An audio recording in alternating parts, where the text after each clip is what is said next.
આજે આપણે બનાવીશું ખાંડવીની રેસીપી, જે એકદમ સરસ બજાર જેવી, અંદરથી સોફ્ટ અને પરફેક્ટ ટેક્સચર સાથે બજાર જેવી જ બનીને રેડી થશે. ફ્રેન્ડ્સ, તમે પણ આ મારી રીત ફોલો કરશો એટલે તમારી પણ પરફેક્ટ બજાર જેવી જ ખાંડવી અહીંયા બનીને રેડી થશે. તેના માટે મેં અહીંયા વાટકીના માપથી સેટ કરેલું છે. 1 વાટકી મેં ચણાનો લોટ લીધેલો છે અને 3 વાટકી છાશ લીધેલી છે. મોળી છાશ હોય તેવી લેવાની છે, ખાટી નથી લેવાની.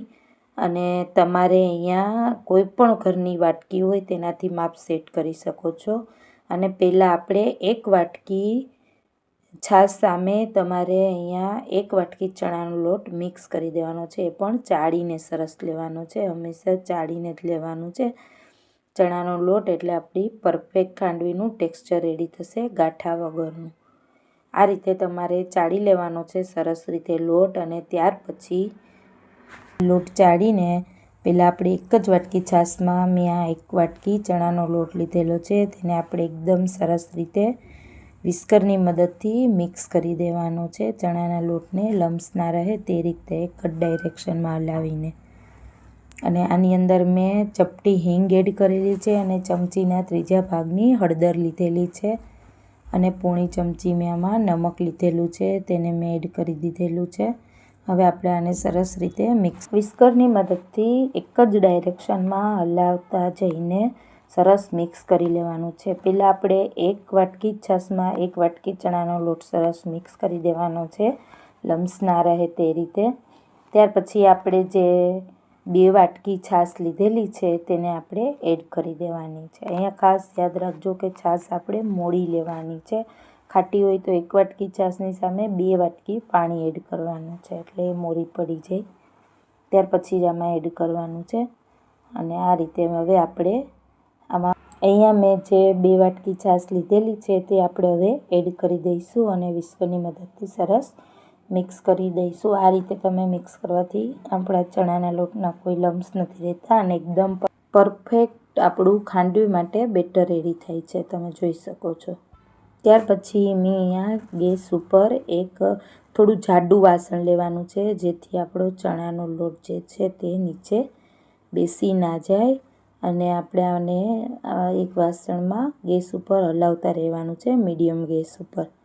હવે આ બેટર આપણું રેડી થઈ ગયું છે. 3 વાટકી છાશ સામે 1 વાટકી ચણાનો લોટ. હવે આપણે આ બેટરને મેં ગેસ ઉપર અહીંયા મેં જાડી ફ્રાય પેન લીધેલી છે, તેની અંદર આપણે નોનસ્ટિકની એની અંદર આપણે એડ કરીશું.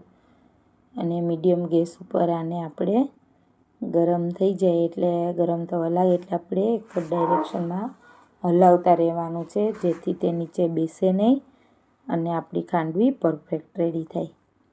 ત્યાર પછી જો આ રીતે મેં ધીમે ધીમે આપણે હલાવતા જઈશું અને આપણે એને થીક થાય ત્યાં સુધી આપણે આ હલાવતા રહેવાનું. અહીંયા મેં 15થી 20 મિનિટ સુધી આ રીતે હલાવતા જઈને મેં સરસ આપણી ખાંડવી રેડી થાય એવું બેટર રેડી કરી લીધેલું છે. આમાંથી મીડિયમ ગેસ ઉપર જ આપણે આને કૂક કરવાનું છે, જેથી તે આ બેટર છે તે નીચે બેસે નહીં. આમાં ચણાનો લોટ હોય છે, જો ફૂલ ગેસ રાખીશું તો આ નીચે બેસી જશે અને આપણી ખાંડવી બરાબર નહીં થાય, પરફેક્ટ નહીં બને.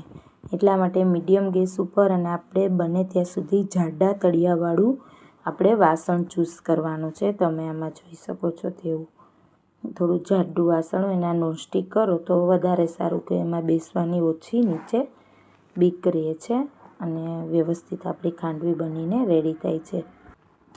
અને આપણે એક જ ડાયરેક્શનમાં આ રીતે હલાવતા જવાનું છે, તમે જોઈ શકો છો, જેથી તે થોડું થોડું કૂક થવા લાગે અને સરસ આપણું લમ્સ અંદર ના રહે અને એકદમ સરસ ખાંડવીનું બેટર પરફેક્ટ બનીને રેડી થાય.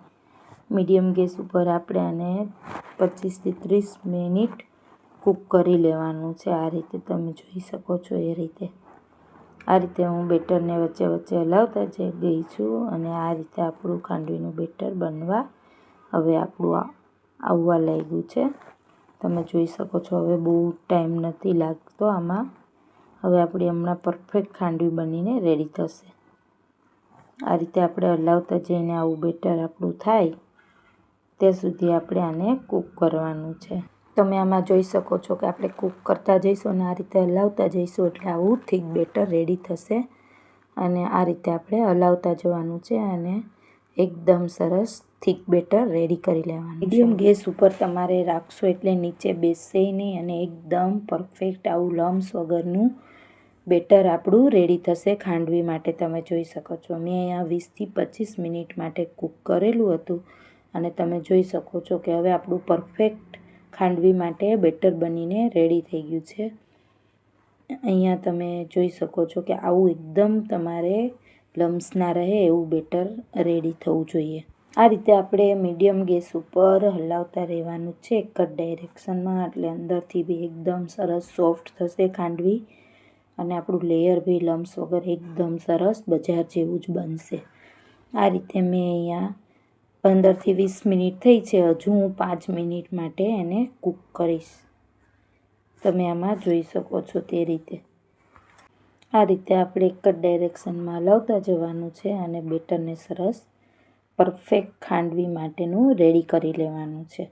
હવે તમે જોઈ શકો છો કે આ રીતનું આપણું બેટર એકદમ સરસ બનવું જોઈએ એવું મેં અહીંયા ખાંડવી માટે રેડી થવા જ આવ્યું છે.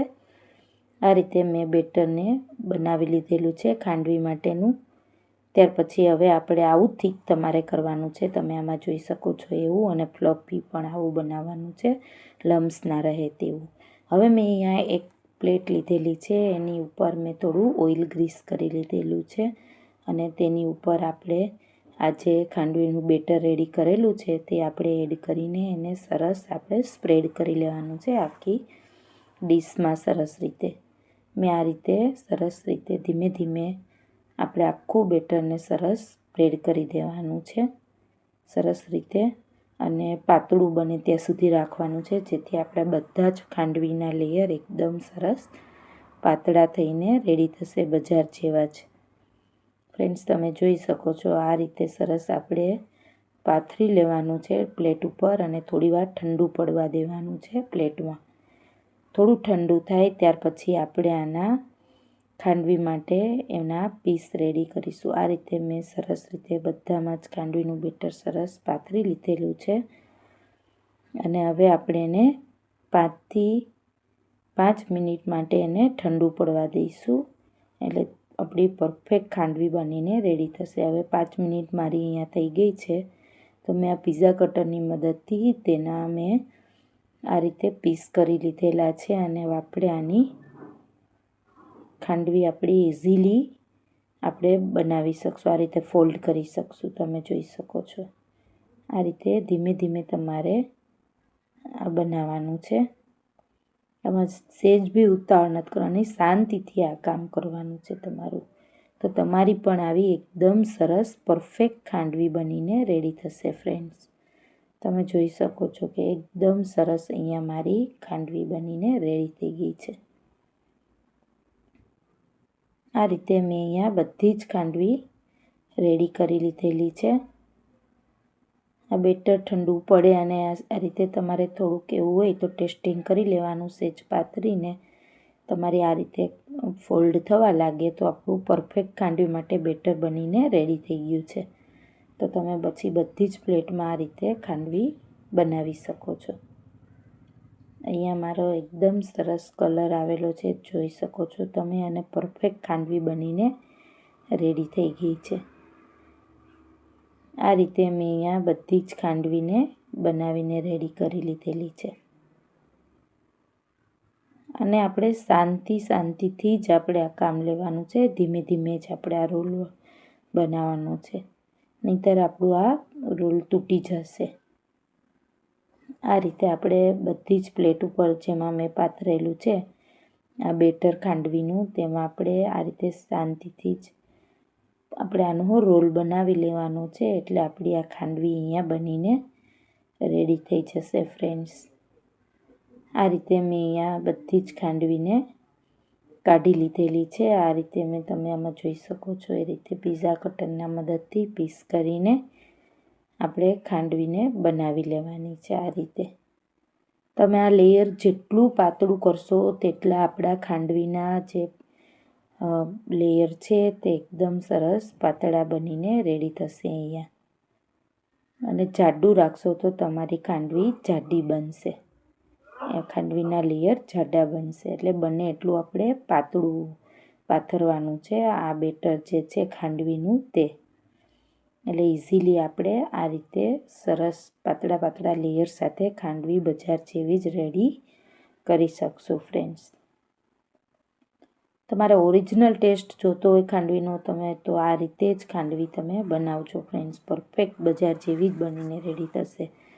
હવે આપણે આનો વઘાર કરીશું. તેના માટે મેં આ કરી પત્તા લીધેલા છે, 1 મોટી ચમચી રાઈ લીધેલી છે, 1 ચમચી સફેદ તલ લીધેલા છે અને ચપટી હિંગ મેં અહીંયા લીધેલી છે.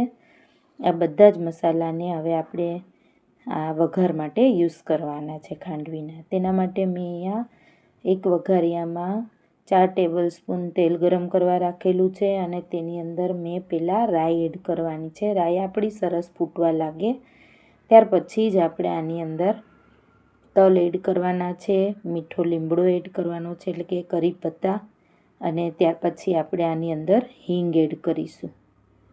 અને આ બધું જ તેલમાં થોડું ફ્રાય થઈ જાય અને રાઈ ફૂટી જાય સરસ એટલે આપણે આ જે વઘાર રેડી કરેલો છે તે આપણે ખાંડવી ઉપર રેડી દેવાનો છે.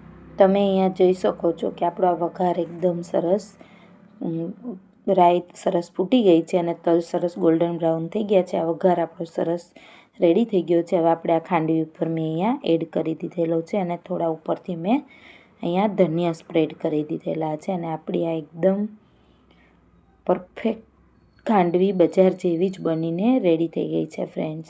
તમે પણ જરૂરથી ટ્રાય કરજો. આ રીતે પરફેક્ટ ખાંડવી બજાર જેવી જ બનશે ફ્રેન્ડ્સ.